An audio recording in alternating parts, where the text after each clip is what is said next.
마태, 마가, 누가복음은 우리가 조금 비교적으로 얘기한다면 예수님의 십자가 사건이 끝나자마자 그것은 곧 예수님의 영광, 부활이요, 승천이라고 얘기한다면 요한복음은 마치 동전의 앞뒤로 얘기하는 것입니다.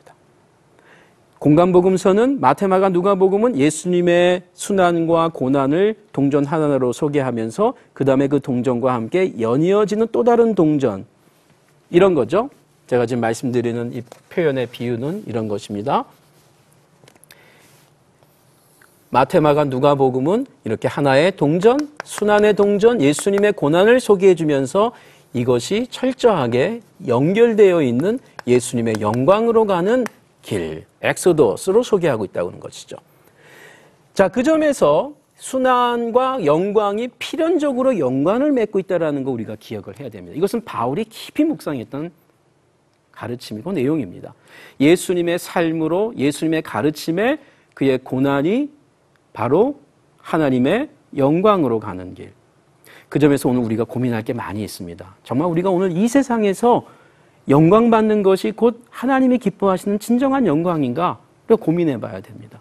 오히려 어떤 때에는 적지 않은 경우는 이 세상에서 우리가 하나님의 나라와 의 때문에 이 시련과 고난을 받을 때 그것이 바로 영광으로 가는 길이고 요한복음은 이렇게 표현하는 거죠. 순환, 그 다음에 바로 그 뒷면이 영광인 것입니다. 자, 마태, 마가, 누가복음, 요한복음이 같은 메시지라면 요한복음은 그것을 더 드라마틱하게 강조하고 있다는 것이 어떤 점에서 예수님의 고난은 곧 영광이다. 자, 그걸 어떻게 우리가 보일 수 있습니까? 대표적으로요, 우리 시간 때문에 여러분 요한복음에 이 들리다라는 표현이 나옵니다. 들려지다. 우리 영어 성경으로 표현하면은 이제 이 lift up. 근데 이게 수동태로 나오게 되면 being lifted up. 그래서 이 들려지다라는 표현입니다. 이것이 3장 14절을 한번 여러분 찾아보실까요? 대표적인 예입니다. 3장 14절, 여러분이 잘 아시는 16절 전전절이죠. 모세가 광야에서 뱀을 든 것 같이 인자도 들려야 하리니. 이건 무슨 말입니까? 구약의 모세가 그 구리 지팡이를, 막대기를 이렇게 들었을 때 그 뱀을 찔러가지고 이렇게 들었죠. 그때 그 지팡이를, 그 구리뱀을 본 사람들이 치유를 받았죠. 이 구약의 사건입니다. 그래서 이 구리에 달린 이 뱀을 쳐다본 자가 신음하고 있는 사람들이 쳐다봤을 때 치유를 받았는데 이 쳐다볼 때 이 뱀이 들려진 거죠. 들려진 겁니다. 막대기 끝에 들려진 겁니다. 그렇죠? 모세 입장에선 든 것이고 뱀 입장에선 들려진 거죠. 그렇죠? 자, 지금 이와 같이 예수께서 들려져야 된다. 자, 이것은 십자가 사건을 우리에게 소개하는 십자가에 달리는 사건이죠. 십자가에 달려야 된다. 그 십자가에 달린 예수가 누구인지를 깨닫고 그것을 쳐다보고 그때 치유받는다라고 하는 것이죠. 이 모세 사건의 이 성취입니다. 모형이 있고 실체라고 하는 것이죠. 자, 이와 같이 들리다라는 표현이 8장 28절 그리고 12장 32절로 34절. 우리 12장을 한 번 더 보겠습니다. 요한복음 12장 여러분 32절부터인데요. 우리 31절부터 보면 이제 이 세상에 대한 심판이 이르렀으니 이 세상의 임금이 쫓겨나리라. 내가 땅에서 들리면 모든 사람을 내게로 이끌겠노라 하시니 이렇게 말씀하시면 자기가 어떠한 죽음으로 죽을 것을 보이심이라. 이에 무리가 대답하되 우리가 율법에서 그리스도가 영원히 계시다 함을 들었거늘 너는 어찌하여 인자가 들려야 하리라 하느냐? 이 인자가 누구냐라고 질문하고 있습니다.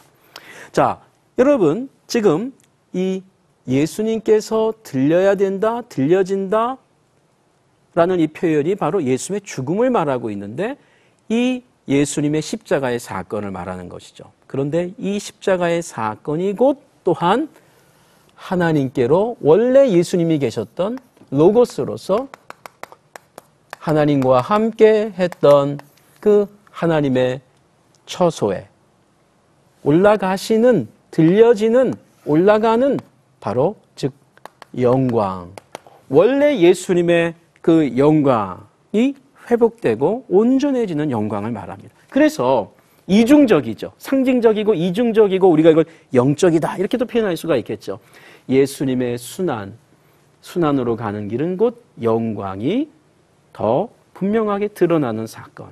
즉 이것은 예수께서 하나님의 아들로 이 땅에 오심이 더 확연하게 드러나는 사건. 그 점에서 우리 요한복음의 표적이 7개라고 그랬죠. 그렇습니다. 문자적으로. 그런데요. 요한복음의 마지막 19장, 20장에 또 하나의 표적이 나옵니다.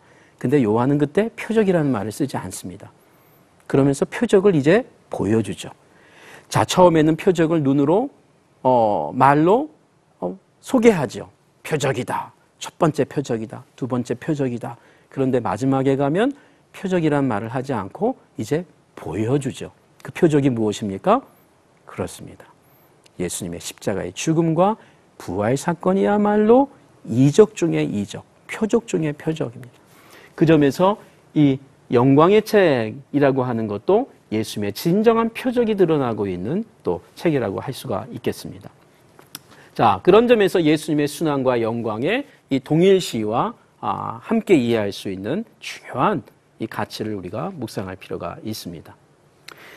자, 이제 우리가 이런 흐름 가운데 신학적 주제를 좀 살펴보도록 하겠습니다. 요한복음의 신학적 주제, 여러 가지를 다룰 수가 있습니다. 어쩔 수 없이 우리는 좀 선별할 수밖에 없는데요. 먼저 영생이라는 이 가치 한번 생각해 보겠습니다. 여러분, 요한복음을 읽다 보면 또 공관복음과 달리 우리에게 잘 발견되지 않는 단어가 있습니다. 대표적으로 하나님의 나라입니다. 여러분, 복음서, 공관복음서 읽다 보면 예수께서 이 땅에 오셔서 처음 사역을 하실 때에 회개하라, 천국이 가까이 왔다 그러면서 하나님의 나라, 하늘나라, 천국과 하나님 나라가 계속 선포되고 있죠. 예수님은 바로 그 하나님 나라, 천국을 선포하기 위해서 이 땅에 오신 분입니다. 그런데 요한복음을 보시면 뜻밖에도 이 내용이 거의 나타나질 않습니다. 그러면은 공관복음서와 요한복음이 다른 것입니까? 아닙니다.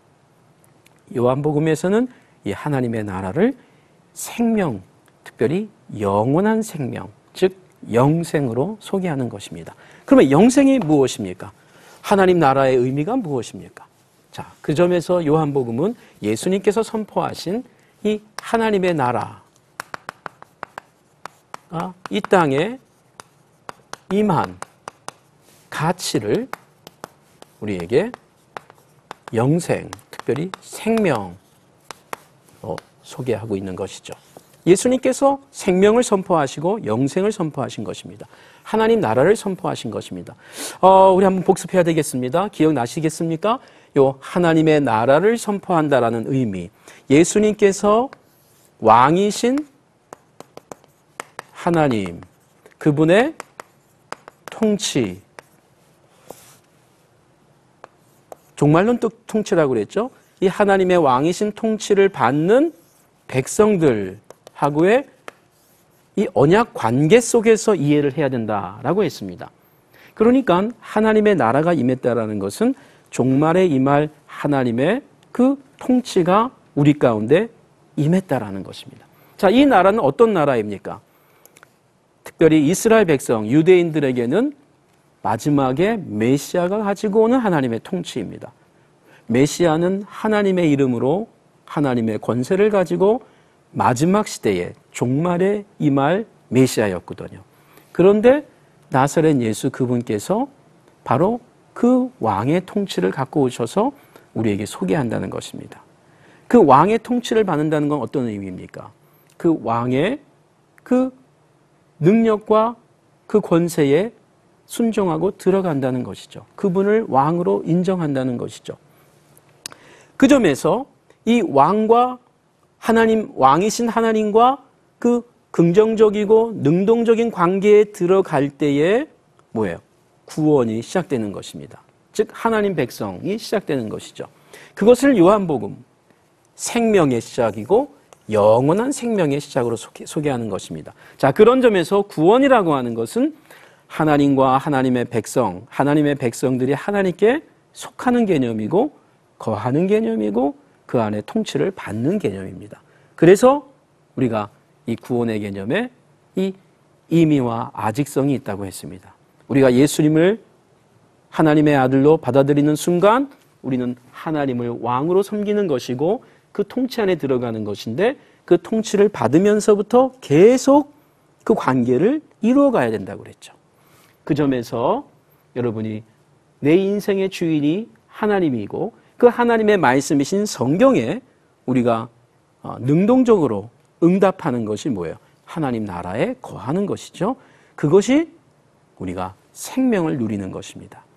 생명, 영생은 그 점에서 문자적으로 오래 사는 개념이기 이전에 왕이시고 생명의 주인이신 하나님께 속하는 것입니다. 그분과 선한 관계, 그 관계를 누리는 것이고 그리고 그 관계 안에서 우리가 성장하는 가치입니다. 이것이 구원의 능동적이고 또 구원의 역동적인 관계적인 언약 관계적인 의미입니다. 오늘 우리 성도님들이 구원 받았습니까? 할 때 예, 구원 받았습니다 라고 하는 말은 우리가 이미 구원을 받았고 그리고 더욱 그 왕이신 하나님의 통치 가운데 들어가면서 그래서 더 능동적인 하나님과의 관계를 누리겠다라는 것입니다. 마치 가정 안에서 부부 관계가 그렇죠? 남편과 아내가 서로 알고 있지만 더 알아야 되는 것처럼 자녀가 부모를, 부모가 자녀를 더 알아야 되는 것처럼 이와 같이 우리의 신앙생활의 구원의 개념은 계속해서 성숙되고 성장되는 관계 회복적인 개념이다. 우리가 기억을 해야 되겠습니다.